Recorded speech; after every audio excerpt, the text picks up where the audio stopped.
Hey, it's time for the fastest 4.5 minutes in the Lowco. It's time for Lowco Lights. Battery Creek Dolphins at home, trying to get win number 1 for new coach Ed Susie, and they're hosting the Ridgeland Jaguars, 1-0 and trying to get to 2-0 for the first time since 2019.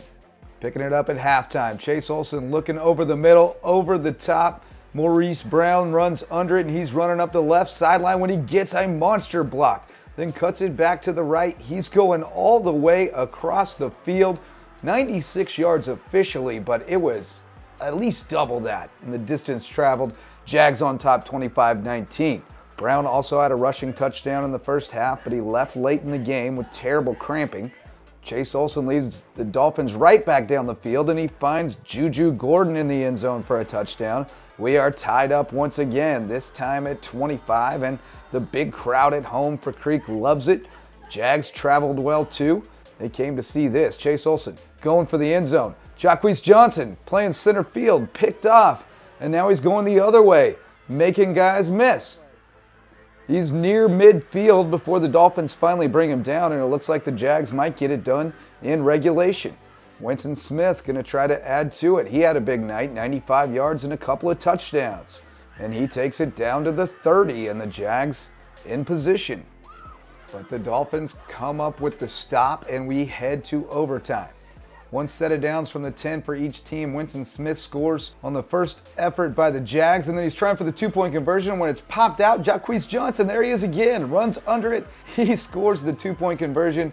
Jags on top 33-25, but the Dolphins get their chance. Down to third down, Chase Olson hit, and they're going to call it roughing the passer. Looked like a football play to me, but they call it roughing the passer, so they get a new set of downs. And the Dolphins find the end zone. Maybe.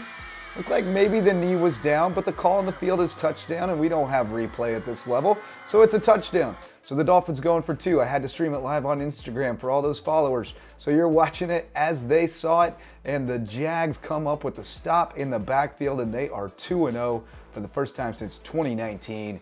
Keep on chopping, Ridgeland Jaguars. WHHI Game of the Week over on the Isle of Ladies, Buford Academy hosting Hilton Head Prep, but Hilton Head Prep came to play.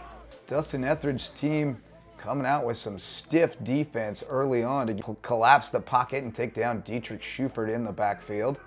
And then the next play, the snap a little low, Schufert scoops it up, and he's taken down behind the line again. BA finally broke through in the second quarter when Schufert looks to his left for Zeke Gonzalez on the bubble screen, gets a block from Green, then breaks away from the pack, and he's going to score 6-0 BA, and that's where it was at halftime, thanks to that great defensive effort from Prep. But the Eagles got to flying in the second half. Jackson Porter, your WHHI MVP of the game, with the touchdown run, breaking tackles all the way, and he is going to do it again. Watch this one. Goodness. Pinball machine with a joystick. We're combining 2 different ages of video games into Jackson Porter, and then it's D-Money. Fakes it to Porter, they bite on it, and he goes right up the middle all the way to the apartments. BA rolls 28-0. Elsewhere around the Lowco, Fort Dorchester beats Buford 34-17. Hilton Head High 29-12 over Claxton. West Ashley rallies past May River 31-7 after this touchdown pass from Tanner Macy to Asa Haskins put the Sharks on top. Jenkins beat Bluffton 41-30, and Hampton County rolled 41-8 at Allendale Fairfax. On the Skeeza side of the ledger, Patrick Henry 33-6 over St. John's Christian. Wilson Hall beats Hilton Head Christian Academy 17-10 in the game shown before you. Northwood Academy 49-39 over Colleton Prep. Bethesda 44-0 over John Paul II. Calhoun Academy beats Cross 67-12, and Holly Hill takes down Holly Trinity 51-6. That's a wrap on week 1, but we're already working toward week 2. Friday Night Lights coming soon. For Lowco Sports and WHHI, I'm Justin Jarrett. Until next time, go Lowco.